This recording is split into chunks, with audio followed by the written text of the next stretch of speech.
Hello everyone. America को counter करने के लिए भारत और चाइना अब दोनों साथ में आ चुके हैं। जिस तरह से अमेरिका ने भारत के ऊपर 500% टैरिफ लगाने की बात कही थी, उसमें ये सोचा था कि भारत के ऊपर जब ये 500% टैरिफ लगाया जाएगा तो भारत की इकोनॉमी पूरी तरह से खत्म हो जाएगी। लेकिन भारत ने इसका अल्टरनेटिव ढूंढते हुए उल्टा अमेरिका को ही घाटा दिया है। भारत और चाइना के बीच जो व्यापार है वो तेजी से बढ़ा है। चाइना ने भारत के लिए अपने जो दरवाजे खजाने के वो पूरे खोल दिए हैं। चाइना चाहता है कि पहले अमेरिका को काउंटर कर ले, उसके बाद हमारे बीच जो झगड़ा है उसको देख लेंगे।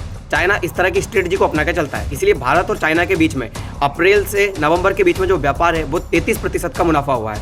पहले जो व्यापार $9 बिलियन का हुआ करता था, अब वो व्यापार $12 बिलियन का होने लगा है। इस चीज़ को लेकर अमेरिका ने कभी सोचा नहीं होगा कि भारत इस तरह का गेम प्लान तैयार करके रखा है कि भारत के ऊपर 500 क्या अगर 1000% टैरिफ भी लग जाएगा तो उससे भारत को घाटा नहीं होगा।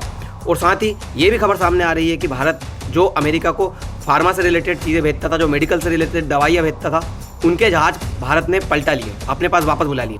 साथ ही भारत चाइना को पीसीबी जो प्रिंटेड सर्किट आता है वो भेजने लगा है।